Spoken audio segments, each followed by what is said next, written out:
Welcome to Methods of Take. In today's episode, our sportsmen prepare to tackle the ancient skill of bow hunting. We'll be learning how to make traditional bow and arrows and using them in a wild boar hunt near Redding, California. There's no messing around here. Draw your string, knock your arrow, and prepare to let one loose as we take part in a hunt as old as history.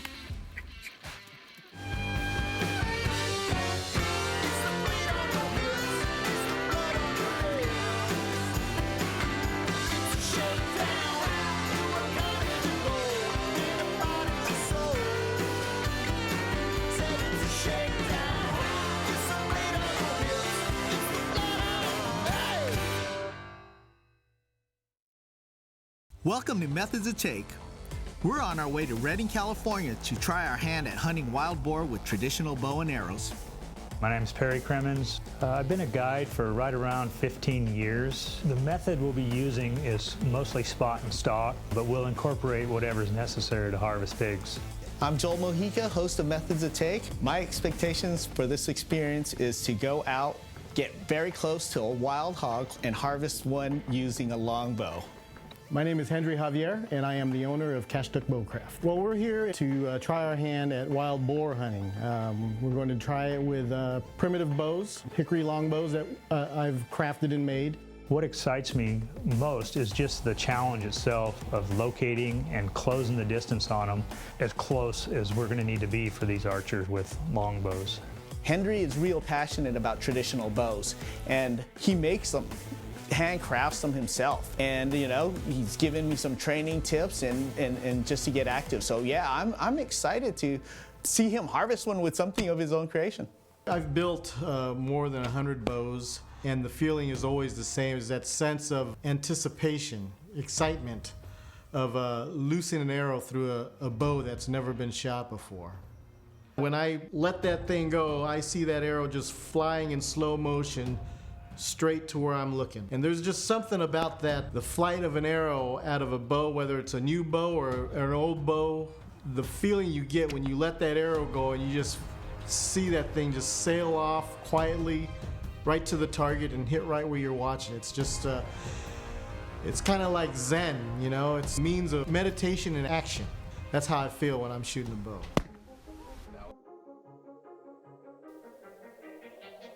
Making primitive bows is my way of meditation and action. It's not so much the craft of making bows. Making bows is just what I do. And because I love doing it, that's my means of relaxation.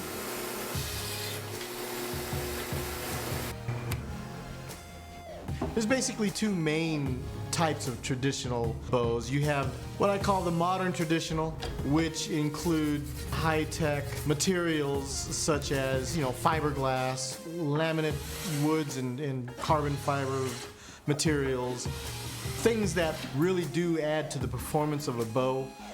They make it faster, shoot harder.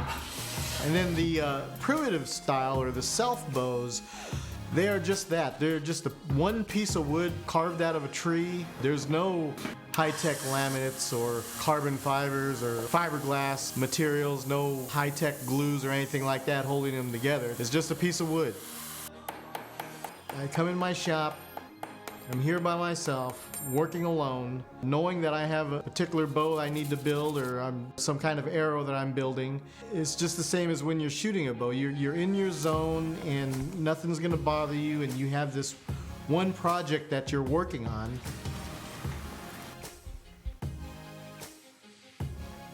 The variations of the shape that you make in those bows affect the performance of those bows depending on the type of bow that you're making.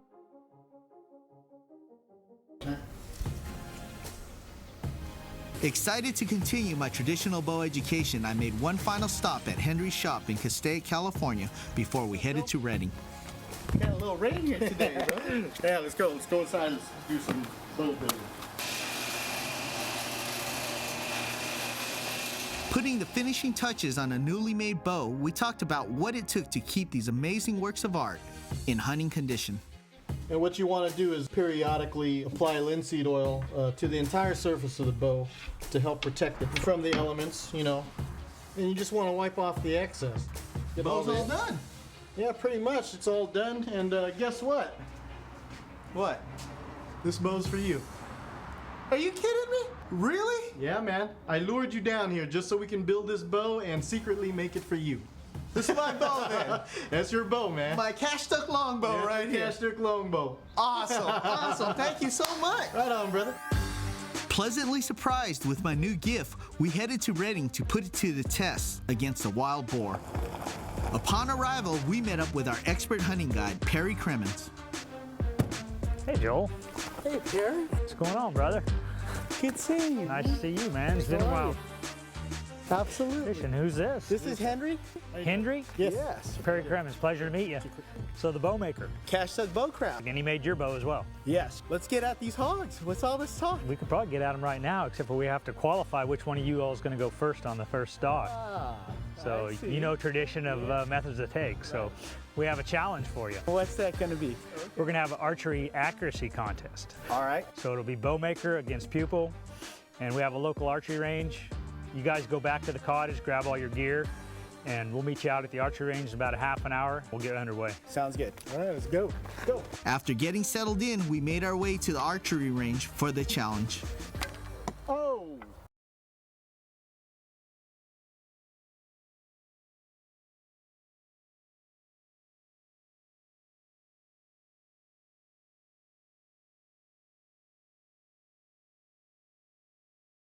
Welcome back to Methods of Take.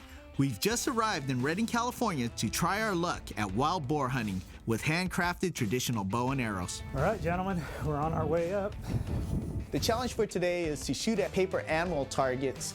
The winner of the challenge will be the first one to attempt a stalk at a wild hog. What we have is a bear target here that you'll shoot flat at 15 yards. Okay. We have an antelope target that'll be downhill at 10 yards, then a partridge target, which is uphill at 10 yards.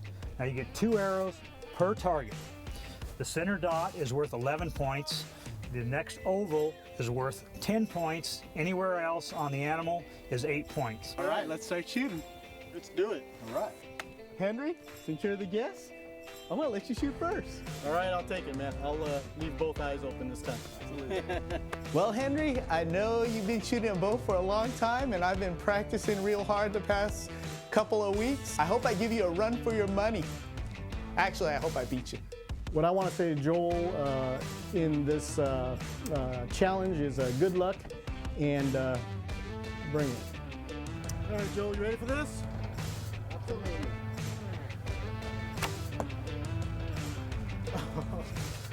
All right, we'll see if we can get closer.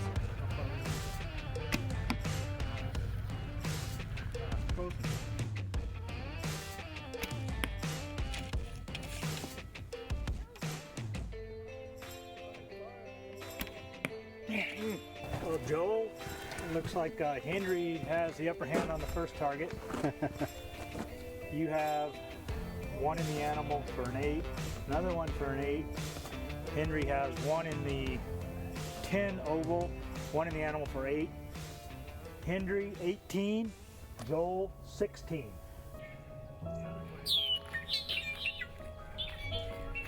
All right, gentlemen. Target number 2, antelope, 10 yards downhill. Same rules apply. You guys are all relaxed and ready to rock now. The only difference, Joel, because you are trailing after the first target, I think you should shoot first. All right, sounds good. Let's do it. All right.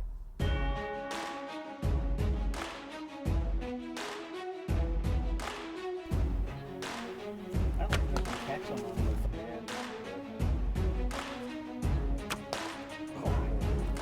Joel, a little disappointing, sorry, bud. Looks like 8 points for Joel, 20 points for Henry, Henry shooting. which grand total for Henry, 38, 24 for Joel. Gentlemen, last, final target, Joel. Come on, man, 14 down. Henry, give him a boost. Yeah. Come on, make it happen, Joel. Let's keep You going. just make sure you miss, man. Yeah, there you go.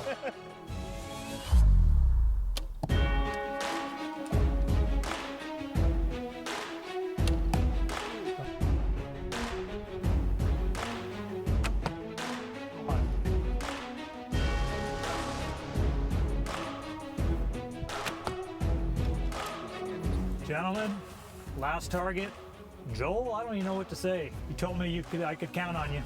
You can. It'll happen. Henry, you shot well. You get the first stock on pigs right. tomorrow. Thanks a lot. Congratulations. Good job, Henry. Looking forward to it. All right, can't wait. With the challenge over and Hendry being declared the winner, it was time to turn in and rest for tomorrow's hunt.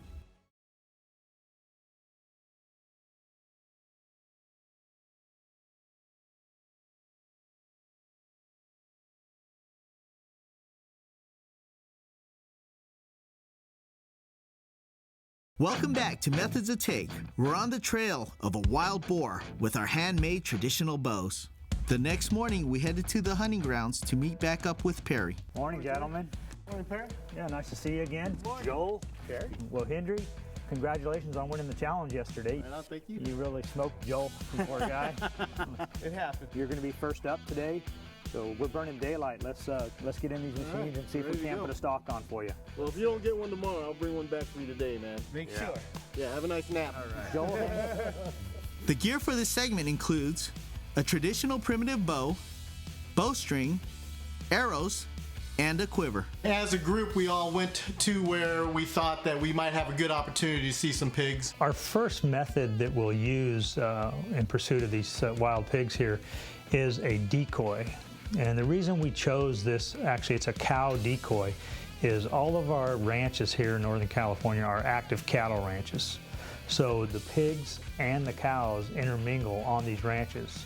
So we're going to pose as a cow to close the distance to possibly that 15 yards we need. If I could give these hunters one tip, what it would be is once you get into the woods, be invisible. Regardless of what method you're using, you don't want to be seen by these animals. From there, we separated. Joel stayed back, maybe to read a book or something, while I took off with Perry and we went on the hunt. As we were stalking out, we weren't really expecting it because out of the corner of our eye, we saw these three sows over in the trees. We kind of like looked at each other. We didn't know exactly what to do other than duck and sit and watch and see where they were going to go. And Perry was fumbling around with this decoy trying to get on the run while we were trying to chase these pigs down. We were still on foot trying to walk to where we thought we would have a good opportunity to see them. But the pigs were just moving and we just couldn't get in line with them or close enough to them or keep up with them fast enough to be able to get them within bow hunting range. So after about 30, 45 minutes or so, looking for these pigs, we decided to head back to the camp where Joel was, and then decided at that point in time that it would probably be better for the group to split up and actually have Joel hunting at the same time as I was, so that we can cover more ground and just be able to have a better opportunity for all of us to harvest an animal that day. This is the second half of the day, and I get to hunt with Perry. And we take off to this other section of the ranch where we decide we're going to do a little bit of still hunting and see if we can catch these hogs either bedded down or run into them wherever they're going. Just as the sun was starting to set, Perry sees a lone boar about a mile away. He looks at me and he says, "Well, sun's about ready to set. Should we go for it?" And I said, "Well, we have nothing to lose. Let's go for it." So into the UTV we went, racing down the terrain. All of a sudden, we're at the point where the hog is maybe about, 1,000 yards away or so. And Perry gets the glass on him, and the sun is just at the horizon line going down, and we start running. The sun vanishes at about 400 yards, and now we're working against time. The fading light is just going into darkness. Close the gap to about 300 yards, and the darkness just engulfs the pig and he just disappears. And it was just an incredible rush. I mean, it was just what hunting's all about. I mean, the sheer challenge of closing the gap to try to get within 20 yards. And we got beat out. I mean, we walked out of there in pitch black. And such is life. That was the end of our day.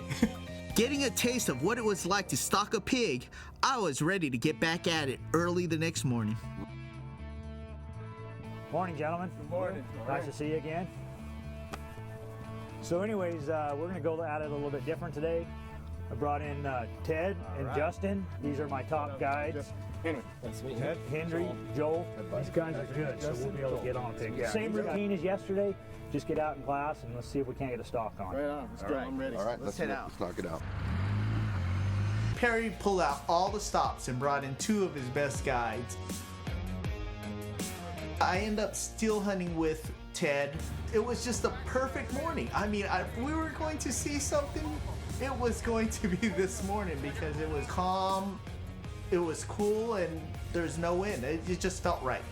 We had our whole team there, including some off-camera hunters that were with us that we wanted to try to make the best of this day. So everybody was going to participate in this pig hunt, and hopefully one of us will be lucky enough to get one. The weather was great, the cover was great, everything was perfect. We just could not find any pigs. As our hunt was drawing to a close here, we're starting to walk, trying real hard to see pigs, and we're not seeing anything. Came to a little lake where they like to roll around in the mud, and a lot of signs. We even came up to the wallow, and there's a full imprint of a pig laying there. It made a perfect tusk impression. I'm thinking to myself, where are these pigs? And I'm ready to jump up and down and stomp the ground like a little baby, but I held that back. The sun's starting to set, and the light is fading fast. Just when I thought our adventure was over, I get word that one of our group members, off camera, shot a pig with his rifle at fading light. The sun already went down. They didn't recover the pig, and it went into the thick berry patches. Evidently it was just too dark to retrieve the animal, so it was decided that we would go back the next day and try to retrieve it, hopefully in time for us to catch the plane and get back home.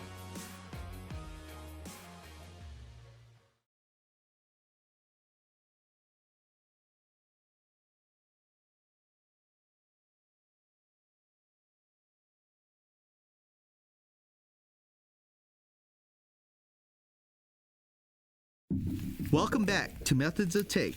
Watching our step, we carefully crept into a briar patch to find a wounded pig that had been shot the night before by another hunter off camera. There's a trail you can see right over, right straight that way. Where's she sit? The pig's like right here. So the thing about these hogs, if a perfect shot is not made, they can cause havoc. Wild boar is a very rough and tough kind of animal. It's strong, it's fast, and it can be mean and bad-tempered if hurt. These hogs have been known to charge people, and in some cases wounding them severely. They're almost to a level of being a dangerous big game animal. For those of you who don't know, when an animal enters a berry patch, it's a very dangerous place to be because a berry patch has a lot of thorns in itself. And there's plenty of little areas or caverns made in there where a wounded pig can hide and you will not see it. It can come up and basically injure you or fatally wound you. We don't make a conscious effort to go into these blackberry patches simply because the pigs go under there and they tunnel in and they create it as their house for the day. That's their safety zone. So when you go in there to pursue them, they're on their home turf, and definitely they don't want to budge. One of the guides was telling us, hey, you know, there's other pigs in this briar. We can hear them. And we don't know if this pig is wounded or whatnot. So I'm following Ted through the berry patches, and he spots a pig laying down, or what he thinks is laying down. It's just basically a patch of black hair and an opening about this big. And it was just a matter of dragging it out after that.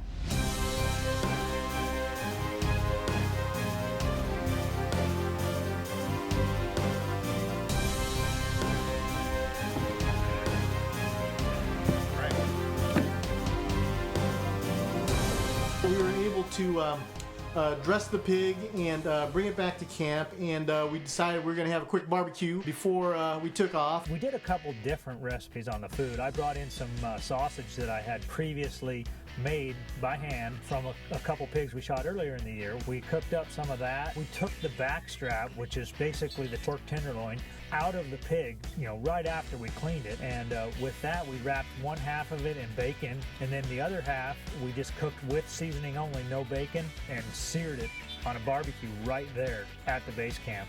We had a mid-morning breakfast lunch, as it were, of wild pork, and it was great. I have the utmost respect for traditional bow hunters. The amount of time just to learn to shoot a bow and hit where you want it to hit, when you want it to hit, that in itself is a challenge. And then to try to put it all together with hunting, I don't think you can get a more challenging hunting experience. Overall, what I take away from this experience, especially hunting with a group of people, is to be a little bit more patient.